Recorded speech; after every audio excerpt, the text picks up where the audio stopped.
என் உயிரினும் மேலான அன்பு உடன்பிறப்புகள்.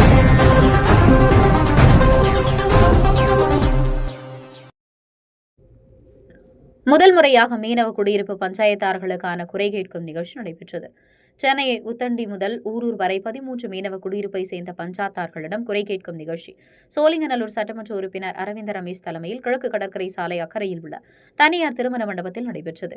இதில் மீன்வளம் துறை அமைச்சர் அனிதா ராதாகிருஷ்ணன் உள்ளிட்ட அதிகாரிகள் கலந்து கொண்டு குறைகளை கேட்டறிந்தனர்.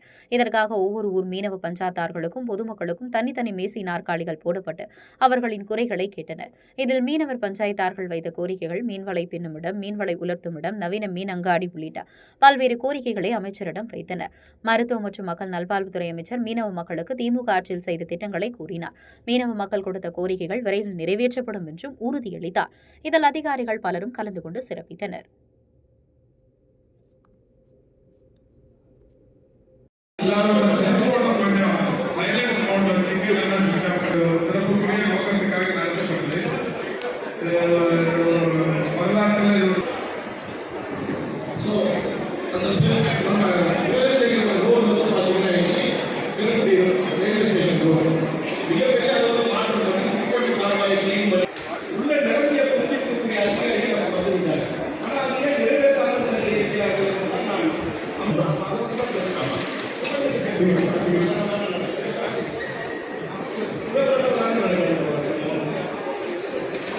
அதனால என்ன ஆச்சு, கோஸ்டல் ரெகுலேஷன் ஜோன் ஆக்ட் வந்து நம்ம இம்ப்ளிமெண்ட் பண்ணணும். கோவா மாதிரி ஊர்களெல்லாம் வந்து ஆன் த கோஸ்ட் இல்லைன்னா வந்து ஒரு மறைமுகமாக அந்த மாதிரி தான் அத்தாட்சியோடு அதிகாரத்தோடு தரக்கூடிய ஒரு நாளைகள் வாழணும், அறிவுரை வடிகாலைகள் வாழணும். சரியா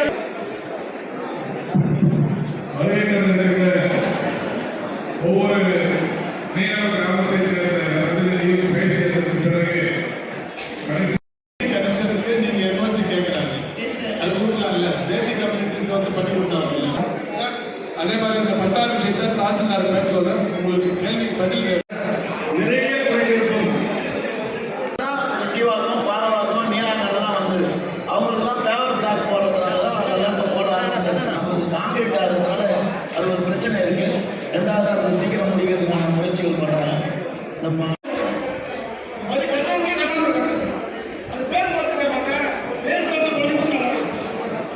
பட்டா பெயர் மாற்றம் முதலில் ஊர் குடும்பத்தை சேர்ந்த நிர்வாகிகளின் சார்பில் உங்க பெயர் சொல்லிட்டு பிரச்சனையை மட்டும் ஒருத்தர் மட்டும் பேசலாம். கடைசியா நீங்க மட்டும் இருக்கிற மனு பட்டா சொல்லுங்க. இப்போ இந்த என்ஓசி நான் கலெக்டர் எல்லாம் டிஸ்கஸ் பண்ணிக்கலாம். பட்டா மட்டும் எடுத்ததுக்கு அப்புறமா தான் அதுக்கு ஒரு டெசிஷன் எடுக்க முடியும். மற்றது எல்லாமே இந்த சென்னை மாவட்டம் முழுக்க பட்டா பிரச்சனைகள் செய்வது எல்லாமே ஜிஓஜில ஒரு கமிட்டி ஃபார்ம் பண்ணியிருக்காங்க. எனக்கு தெரியும் உங்க ஊருக்கு என்னன்னு தெரியும் நல்லா. ஸோ மெயின்லி வந்து உங்க சைடுல ரோடு கேட்டிருக்காங்க. ஒரு இது வந்து நம்ம சைடுல மாநகராட்சி சைடுல மக்களின் பிரதிநிதிகளும் முக்கியமான அவர்களுக்கு தேவையான கோரிக்கைகளை வைத்துள்ளார்கள். அதில் பார்த்தீங்கன்னா மீன் வலை பின்னும் இடம், மீன் வலை உலர்த்தும் இடம், நவீன மீன் அங்காடி, மீன் விற்பனை மார்க்கெட், ஐஸ் பிளான்ட், இது எல்லாமே அங்கே அவர்களுக்கு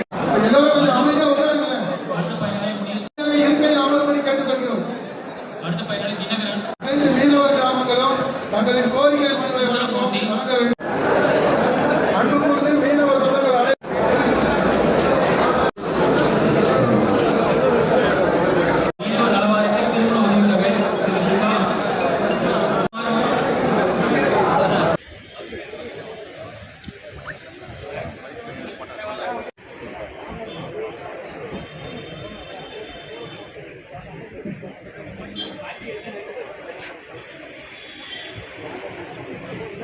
செய்கின்ற வகையில் தமிழ்நாட்டினுடைய முதலமைச்சருடைய ஆலோசனையும் இன்றைக்கு மருத்துவ மற்றும் சகோதரர்களே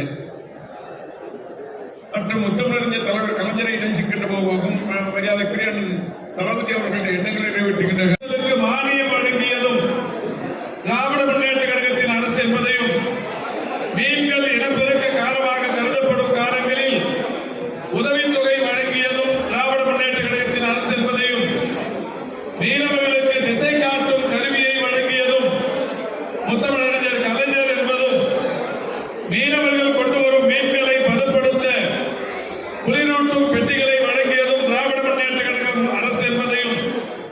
சென்னை மாவட்ட ஆட்சியர் அலுவலகத்திற்கு சிந்தனை சிற்பி சிங்கார வேலர் பெயரை சூட்டியதும் அவ்விடத்தில் அவருக்கு முழு உருவ சிலை அமைத்ததும் முத்தமிழறிஞர் கலைஞர் என்பதையும் நீங்கள் நன்றாக அறிவீர்கள்.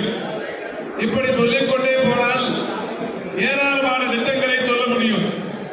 நம்முடைய மாண்புமிகு மீன்வளத்துறை அமைச்சர் அனிதா ராதாகிருஷ்ணன் அவர்கள் இந்த துறையின் அமைச்சராக பொறுப்பேற்றதற்கு பிறகு இந்த துறையில் பல்வேறு மாற்றங்களை செய்து வருகிறார். உயர்நீதிமன்றம், உச்ச நீதிமன்றங்களின் பல்வேறு நெருக்கடியான தீர்ப்புகளுக்கு இடையிலேயும் பசுமை தீர்ப்பாயத்தின் பல்வேறு வகைகளிலான விதிமுறைகளை இன்றைக்கு மேற்கொண்டு செய்கிற அந்த நிலையிலேயும் கூட மீனவ மக்களுக்கு ஏதாவது ஒரு வகையில் அவருடைய வாழ்வாதாரம் பாதிக்காத வகையில் அவருடைய வாழ்வாதாரத்தை மேம்படுத்தும் நோக்கில் ஏராளமான பணிகளை செய்து வருகிறார்கள். தமிழ்நாட்டின் வரலாற்றில் முதல் முறையாக ஒரு முதலமைச்சரே கலந்து கொண்டு மீனவர்களுக்கான ஒரு மாநாட்டை நடத்தி மீனவர் நல மாநாடு ராமநாதபுரத்தில் நடத்தப்பட்டது என்பது அரசு வரலாற்றில் முதல் முறையாக நடைபெற்றது. அந்த மாநாட்டில் தான் நம்முடைய மாண்புமிகு தமிழ்நாட்டின் முதலமைச்சர் முத்துவேல் கருணாநிதி ஸ்டாலின் பங்கேற்று முதல் முறையாக இந்த சாதனையை படைத்தார்கள். அப்போது அவர் ஒரு 10 அறிவிப்புகளை அந்த மாநாட்டில் அறிவித்தார் என்பதை நீங்கள் நன்றாக அறிவீர்கள். மீன்வளத்துறையின் பெயரை மீன்வளம் மற்றும் மீனவர் நலத்துறை என்று பெயர் மாற்றம் செய்தது நம்முடைய மாண்புமிகு தமிழ்நாட்டின் இன்றைய முதல்வர். பல மீனவ கிராமங்களில் கடல் அரிப்பை தடுப்பதற்கும் படகுகளின் பாதுகாப்பை உறுதி செய்வதற்கும் தூண்டில் வளைவுகள் வேண்டும் என்கின்ற கோரிக்கை நீண்ட நாட்களாக இருந்து வருகிறது. என்றாலும் தேசிய பசுமை தீர்ப்பாயத்தில் இருக்கின்ற ஒரு வழக்கும் அதை நிறைவேற்ற முடியாமல் சூழலில் இருக்கிறது என்பதையும் எடுத்துக்காட்டி இதற்கான கடலோர மேலாண்மை திட்டத்தை விரைவில் வகுத்து உரிய ஒப்புதலை பெற்று தேவைப்படும் இடங்களில் தூண்டில் வளைவுகளை அமைப்போம் என்று அன்றைக்கு மாண்புமிகு தமிழ்நாட்டின் முதலமைச்சர்கள் அந்த மாநாட்டில் அறிவித்திருக்கிறார்கள். அதேபோல 60 வயதுக்கும் மேற்பட்ட மீனவர்கள் 15,000 பேருக்கு மீன்பிடி தடை காலத்தில் நிவாரணத் தொகை வழங்கப்படும் என்றும் அறிவிக்கப்பட்டிருக்கிறது. 1000 நாட்டுப்படகு மீனவர்களுக்கு 40% மானியத்தில் இயந்திரங்கள் வழங்கப்படும் என்றும் அந்த மாநாட்டில் மாண்புமிகு தமிழ்நாட்டின் முதலமைச்சர்கள் அறிவித்தார்கள். மானிய விலையில் வழங்கப்படுகிற டீசல் எண்ணெய் அளவை உயர்த்தி வழங்க வேண்டும் என்கின்ற கோரிக்கையை ஏற்று விசைப்படகுகளுக்கு 18,000 லிட்டரில் இருந்து 19,000 லிட்டராக உயர்த்தியதும் இயந்திரம் பொருத்தப்பட்ட நாட்டு படகுகளுக்கு 4,000 லிட்டரில் இருந்து 4,400 லிட்டராக உயர்த்தியதும் நம்முடைய மாண்புமிகு தமிழ்நாட்டின் முதலமைச்சர்கள். மீனவர்களுக்கான வீடு கட்டும் திட்டத்தின் கீழ் 5,035 பேருக்கு வீடுகளுக்கு பட்டா வழங்கப்படும் என்று அறிவித்து படிப்படியாக பட்டா வழங்கிக் கொண்டிருப்பதும் நம்முடைய முதல்வர் அறிவிப்பார். 45,000 பேருக்கு மீன்பிடி தொழிலுக்கான கூட்டுறவு கடன் வழங்கப்படும் என்றும் அறிவிக்கப்பட்டிருக்கிறது. இயற்கை மரணம் அடையும் மீனவர் நல வாரிய உறுப்பினர் குடும்பங்களுக்கு ஏற்கனவே வழங்கப்பட்டு வந்த உதவித்தொகை 15,000 25,000 உயர்த்தி அறிவித்ததும் நம்முடைய மாண்புமிகு தமிழ்நாட்டின் முதலமைச்சர்கள். தமிழ்நாடு மீனவர் நல வாரியம் மூலம் 9,547 பயனாளிகளுக்கு நிவாரணத் தொகையாக 12,43,00,000 ரூபாய் வழங்கப்படும் என்று அறிவித்ததும் நம்முடைய மாண்புமிகு தமிழ்நாட்டின் முதலமைச்சர்கள். கடைசியாக மீனவர் சமுதாயத்தைச் சேர்ந்த 1000 நபர்களுக்கு கடலோர உயிர் பாதுகாப்பு பயிற்சி 47,20,000 ரூபாய் செலவில் வழங்கப்பட்டிருக்கிறது என்பதையும் நீங்கள் அனைவருமே நன்றாக அறிவீர்கள்.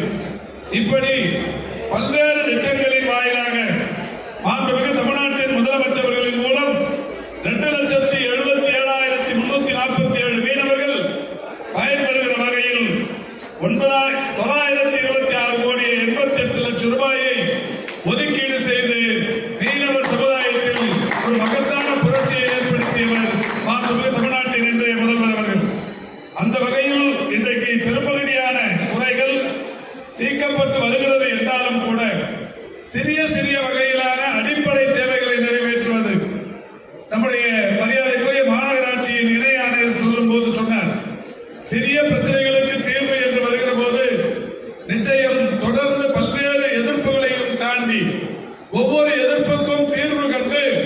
அதை நிறைவேற்றுவதில் முனைப்பு காட்டி வருகிறோம் என்கின்ற செய்தியினை சொன்னார். இன்றைக்கு ஒரு 3-4 குப்பங்களில் நானே வந்து சாலை அமைக்கும் பணியை தொடங்கி வைத்தேன். நீலாங்கரையில், பாலவாக்கத்தில், கொட்டிவாக்கத்தில் அந்த ஃபேவர் பிளாக் சாலைகள் அமைக்கிற பணியினை தொடங்கி வைத்தேன். தொடங்கி பாதி நடைபெற்றுக் கொண்டிருந்த போது அதன் மீது வந்த புகார் மனுக்கள், அதை யாராவது ஒருவர் புகார் மனு அளித்தாலோ அல்லது ஏதாவது ஒரு செய்தித்தாளில் விதிமுறைகளுக்கு மாறாக இந்த பணி நடைபெறுகிறது என்கின்ற செய்தி பிரசுரமானாலோ அது கொஞ்ச காலம் தடைபட்டு மீண்டும் அது நடைபெறவும் தொடங்கி இருக்கிறது. இப்படி இந்த பணிகள் ஆங்காங்கே நடைபெற்றுக் கொண்டிருக்கிறது.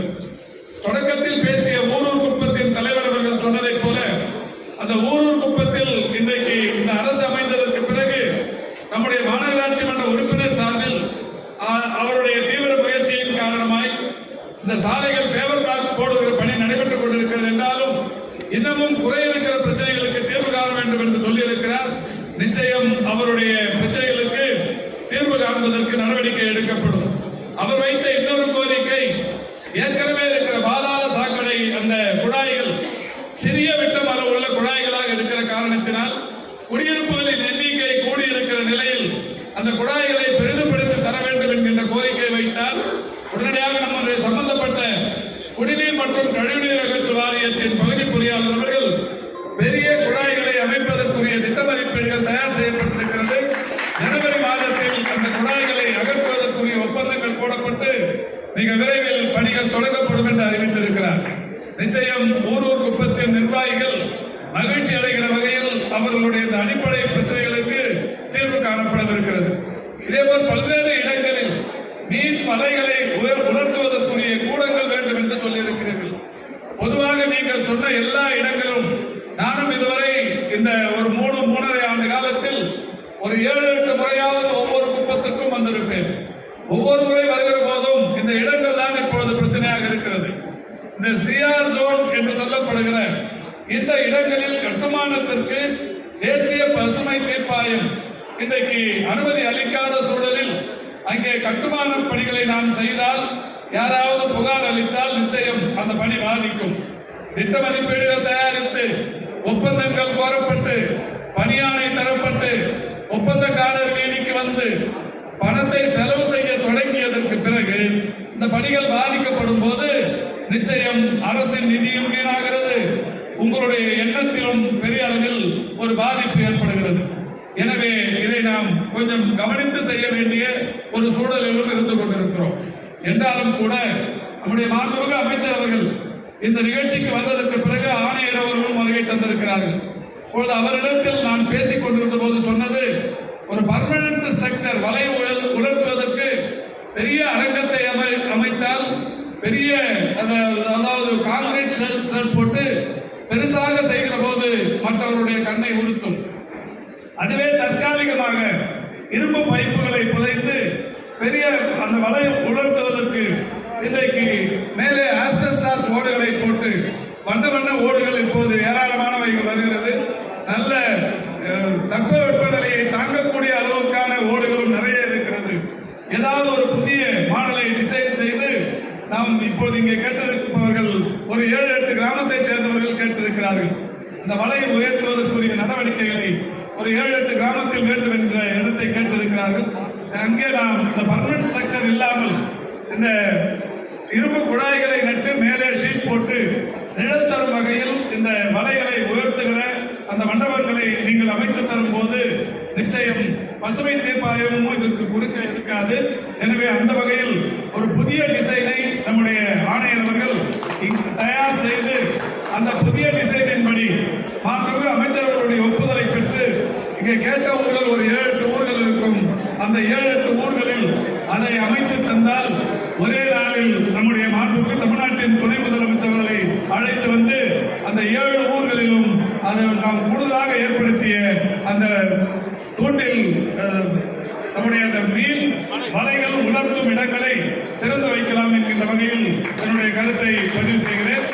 அதேபோல் இங்கே நம்முடைய மரியாதைக்குரிய சட்டமன்ற உறுப்பினர் சொன்னதை போல மின்சாரம் பெறுவதற்கு நம்முடைய மாண்புமிகு தமிழ்நாட்டின் முதலமைச்சருடைய கவனத்திற்கு கொண்டு சென்று பிரச்சனையே புதிய குடியிருப்புகளுக்கு மின்சாரம் தருவதில் ஏற்கனவே கடந்த காலங்களில் கடந்த ஒரு 7-8 ஆண்டு ஆண்டுகளுக்கு முன்னால் வரை நான் சென்னை மாநகராட்சியின் மேயர் பொறுப்பில் இருந்தபோது எந்த ஸ்ட்ரக்சராக இருந்தாலும் குடியிருப்பாக இருந்தால் ஒரு அபிடவிட் வாங்கி கொண்டு மின் இணைப்பை தரலாம். அதில் ஏதாவது ஒரு பிரச்சனை என்று வருகிற போது அந்த குடியிருப்பு அகற்றப்படும் போது நான் இந்த மின் இணைப்பை துண்டிக்க உடன்படுகிறேன் என்று எழுதி வாங்கி கொண்டு தருவார்கள். ஆனால் இப்பொழுது அது கடந்த காலங்களில் நிறுத்தப்பட்டிருப்பதாகவும் பட்டா இடத்திற்கு மட்டுமே இது தாசில்தார் இடத்தில் என்ஓசி வாங்கி கொடுக்க வேண்டும் என்றும் சொல்லப்பட்டிருக்கிறது. இது ஒரு முரண்பாடான விஷயம். எந்த அரசு இதை செய்ததோ உங்களுக்கு தெரியும். ஒரு முரண்பாடான விஷயம் இது. இதை பட்டா வைத்திருந்தால் அதற்கு என்ஓசி தேவையே இல்லை. பட்டா இடம் ஆக இல்லாத சூழலில் தான் அங்கே குடியிருப்பவர்களுக்கு தற்காலிகமாக மின் இணைப்பை தர வேண்டியது, பேசிக் கம்யூனிட்டிஸை செய்து தர வேண்டியது அரசின் பொறுப்பு என்பதாலே மாண்புமிகு முதல்வர் அவர்களிடத்தில் கண்டிப்பாக எடுத்து சொல்லி ஏற்கனவே கொண்டு வரப்பட்டிருக்கிற இந்த கடுமையான விதிகளை தளர்த்துவதற்குரிய நடவடிக்கைகள் எடுப்பதற்கு நானும் அமைச்சர் அண்ணன் அனிதா ராதாகிருஷ்ணன் அவர்கள் முயற்சிப்போம் என்பதை தெரிவித்துக் கொள்கின்றேன். இங்கே நம்முடைய ஆணையர் அவர்கள் மிக சிறப்பாக எடுத்து சொன்னார்கள். பேசிய சகோதரர்கள் உறுப்பினர் சேர்க்கை குறித்து சொன்னார்கள். நலவாரியத்தில் உறுப்பினர்கள் சேர்ப்பதில் குறிப்பாக மீன் தொழில், மீன் சம்பந்தப்பட்ட தொழிலை செய்பவர்கள், மீன் தொழிலை சம்பந்தப்பட்டவர்கள் செய்பவர்களுக்கு நலவாரியத்தில் உறுப்பினர்கள் சேர்ப்பதில் ரெஸ்ட்ரிக்ஷன் இல்லை. இப்ப இங்க ஏடி வந்திருக்கிறாரு. நிச்சயமா ஏடி அவர்களுக்கு நம்முடைய ஆணையர் உத்தரவிட்டிருக்கிறார். இன்னைக்கு இந்த நிகழ்ச்சி முடிஞ்ச உடனே நாளைக்கோ நாளை மறுநாளோ இந்த 13 குப்பங்களுக்கும் அவர் நேரடியாக வருகை தந்து, அவர் சார்ந்த அலுவலர்களோடு வருகை தந்து, யாரெல்லாம் நலவாரியத்தில் உறுப்பினர்களாக ஆக வேண்டுமோ நீங்கள் தருகிற பட்டியலை நலவாரியத்தில் உறுப்பினர்களாக சேர்ப்பதற்குரிய நடவடிக்கைகளை ஏடி செய்வார். இதில் எந்த விதமான மாற்றமும் இருக்காது. ஆனால் அதே நேரத்தில் அந்த மீன் தொழிலில் ஈடுபட்டிருப்பவர்களை மட்டுமே அதில் நீங்கள் சேர்ப்பதற்குரிய நடவடிக்கைகளை எடுக்க வேண்டும். இப்பொழுது கூட நாங்கள் திராவிட முன்னேற்ற கழகத்தின் சார்பில் மீனவர் அணி என்ற ஒரு அமைப்பை உருவாக்கி நிர்வாகிகளை கேட்டபோது ஒரு சில இடங்களில் நிர்வாகிகளை கொண்டு வந்து தந்தார்கள். நான் அவர்களிடத்தில் கேட்டேன், இவர் மீன் பிடிப்பாரா, மீன் வித்திருக்காரா, கடலுக்கு போயிருக்காரா, இல்ல ஏரி குளங்களுக்காக எங்கேயாவது போயிருக்காரான்னு கேட்டேன். இல்லைங்க, அப்போ நல்லா மீன் சாப்பிடுவாருங்கிறதுக்காக மீனவர் அணியில போடணுமான்னு கேட்டேன். அந்த மாதிரி எதுவும் நடந்துடக்கூடாது. இப்ப நீங்களும் கூட அந்த நலவாரியத்தில் உறுப்பினர்களாக சேர்க்கிற போது அந்த மீன் தொழிலில் ஈடுபட்டு இருக்கிறவர்களை மட்டுமே சேர்த்தால் மட்டும்தான் நல்லது. எனவே அந்த வகையில் சேர்ப்பதற்கு நீங்க ஏடியோட கோஆபரேட் பண்ணீங்கன்னா அவங்க அதுல சேர்த்து கொடுப்பாங்க. மீன் சாப்பிடுறவங்களெல்லாம் சேர்த்துடக்கூடாது, மீன் தொழிலில் ஈடுபட்டிருப்பவர்களை சேர்க்க வேண்டும். அந்த வகையில் அதை நீங்கள் பயன்படுத்திக் கொள்ள வேண்டும். நம்முடைய ஆணையர் இன்னொன்று கூட சொன்னாங்க, கூட்டுறவுல இப்ப உறுப்பினர்கள் சேர்க்க முடியல. 2-3 குப்பங்களில் இருந்து கூட்டுறவில் உறுப்பினர்கள் சேர்க்க வேண்டும் என்கின்ற கோரிக்கை வைக்கப்பட்டது. கூட்டுறவு தேர்தல், கூட்டுறவு முடிஞ்ச தேர்தல், அதுக்காக தேர்தல் நடத்தை விதிமுறைகளை ஏற்கனவே அறிவிச்சாங்க. இந்த தேர்தல் வரதுக்கு முன்னாடி இனிமே புதிய உறுப்பினர்களை எந்த அமைப்பிலையும் சேர்க்க முடியாது. இது மீனவர் கூட்டுறவு வாரியத்தில் மட்டும் இல்ல, தமிழ்நாட்டில் இருக்கிற எந்த கூட்டுறவு வாரியத்திலையும் புது உறுப்பினர்களை சேர்க்க முடியாது. ஏற்கனவே எவ்வளவு உறுப்பினர் இருந்தாங்களோ அதோட ஃப்ரீஸ் பண்ணி வச்சிருப்பாங்க, அதை முடக்கி வச்சிருப்பாங்க. தேர்தல் முடிஞ்ச உடனே தான் புது உறுப்பினர்கள் சேர்ப்பாங்க. ஆனாலும் நம்ம கமிஷனர் என்ன சொல்லிருக்காங்கன்னா, 27-28 வயசு ஆனதுக்கு அப்புறம் அவங்க இதுல இருக்கிற சலுகை அனுபவிக்கிறதுக்கு, ஓட்டு போடுறதுக்கோ தேர்தலில் நிக்கிறதுக்கோ வேண்டாம், நம்ம உறுப்பினர் ஆகாம இருக்கலாம். ஆனா சலுகை, அரசின் சார்பில் தரப்படுகிற சலுகையை அனுபவிப்பதற்கு அசோசியேட்டட் மெம்பர் சேர்த்துக்கலாம் அப்படின்னு சொல்லியிருக்கிறாங்க. நம்முடைய உதவி ஆணையர், துணை ஆணையர் அவர் உங்க ஊருக்கு வரும்போது நீங்க இந்த ஊர் தலைவர்கள் யாரெல்லாம் அந்த 18 வயதை கடந்து உறுப்பினர் சேர்க்கைக்கு தயாராக இருக்கிறார்களோ அந்த பட்டியலை அவரிடத்தில் முறையாக தந்தால் அவர்களை எல்லாம் இந்த அசோசியேட்டட் மெம்பர்ஸாக ஆக்கி அவர்களுக்கு இந்த துறையில் கிடைக்கிற சலுகைகள் கிடைக்கப்படுவதற்கான அந்த வழியை நம்முடைய நிர்வாகம் செய்யும். மக்களின் பிரதிநிதிகளும் முக்கியமான அவர்களுக்கு தேவையான கோரிக்கைகளை வைத்துள்ளார்கள். அதில் பார்த்தீங்கன்னா மீன் வலை பின்னும் இடம், மீன் வலை உலர்த்தும் இடம், நவீன மீன் அங்காடி, மீன் விற்பனை மார்க்கெட், ஐஸ் பிளான்ட், இது எல்லாமே அங்கே அவர்களுக்கு தேவையானதை செய்து கொடுக்கணும்னு சொல்லியிருக்காங்க. இது எல்லாமே நம்ம நல்லா செஞ்சு கொடுக்க முடியும். ஒரே ஒரு விஷயம்தான் ஆடிசி சொன்ன மாதிரி நமக்கு இடம் தேவை. இந்த கிராமங்கள் எல்லாமே பார்த்தீங்கன்னா நம்ம கடலை ஒட்டியே வந்து நம்மளுடைய வீடுகள் எல்லாமே இருக்கு. 50 மீட்டர்ஸ்க்கு தள்ளி தான் நமக்கு இடம் வேணும். அந்த இடம் இருக்கும் பட்சத்தில் கண்டிப்பாக நமக்கு ஸ்கீம் இருக்கு, நம்மளால செஞ்சு கொடுக்க முடியும். அந்த இடம் மட்டும் நீங்கள் எங்களுக்கு தேர்வு செய்து கொடுத்துருங்க. போட் பொறுத்த வரைக்கும் நமக்கு கேசிசியில் ஒரு இது இருக்கு ஸ்கீம். நீங்கள் அந்தந்த யாருக்கெல்லாம் தேவையோ அவங்க கண்டிப்பாக ஏடி அடிஷ்னல் டைரக்டர் ஃபிஷரிஸ் மூலம் நீங்கள் தயவுசெய்து அப்ளை பண்ணுங்கள். நாங்கள் அடுத்தது வந்து விரைவாக ஒரு ஆன்லைன்லேயே எந்த ஒரு அப்ளிகேஷன் விண்ணப்பத்தையும் கொடுக்கறதுக்கும் ஏற்பாடு பண்ணணும்னு நாங்கள் அதுக்கும் முயற்சி பண்ணிட்டு இருக்கோம். ஒரு விரைவில் ஒரு 2-3 மாத காலத்தில் அதையும் செஞ்சுட்டா. அதே மாதிரி நம்மளுக்கு நிறைய திட்டங்கள் வந்து மீனவர்களுக்கு நம்மளுடைய அரசு செஞ்சிட்டு இருக்காங்க. எந்தெந்த வகையிலெல்லாம் அவங்களுக்கு வந்து மீன் உற்பத்தி செய்யறதுக்கான வேற என்னென்ன திட்டங்கள் இருக்குங்கிறதையும் நம்ம ரொம்ப சிம்பிளாக தமிழில் இப்போ ரெடி பண்ணியிருக்கோம். அதுவுமே எல்லாத்துக்குமே அதை உங்களுக்கு எங்கள் மூலம் அது எங்களுடைய வெப்சைட்டாக இருக்கட்டும், வாட்ஸ்அப்லையாக இருக்கட்டும், சாஃப்ட் காப்பியாக இருக்கட்டும், இல்லை உங்களுக்கு ஒரு நோட்டீஸாகவும் கொடுக்கறதுக்கு இப்போ நாங்கள் ஏற்பாடு பண்ணியிருக்கோம். இப்போ கூட ஒரு 16 நபர்களுக்கு நம்ம வந்து இது பெனிஃபிட்ஸ் கொடுக்குறோம். இது எல்லாமே வந்து உங்களுக்கு தெரியும் போது கண்டிப்பாக நீங்கள் விண்ணப்பிங்க. கண்டிப்பாக நாங்கள் வந்து உறுதுணையாக இருந்து உங்களுடைய நலனை மேம்படுத்துறதுக்கு கண்டிப்பாக இருக்கும். இதில் இன்னும் 2 கோரிக்கை வச்சாங்க. ஒன்று தூண்டில் வளைவு, இன்னொன்று உறுப்பினர் சேர்க்கை.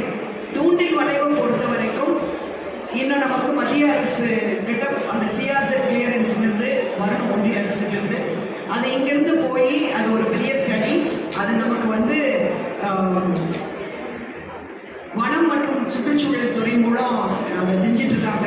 ரொம்ப விரைவில் அதை செஞ்சு நோட்டிஃபிகேஷன் ஆனால் தான் நம்ம தூண்டில் வளைவு இங்கே போட முடியும். ஏன்னா இப்போ என்ஜிடியில் அதுக்காக அது தடை இருக்கிறது.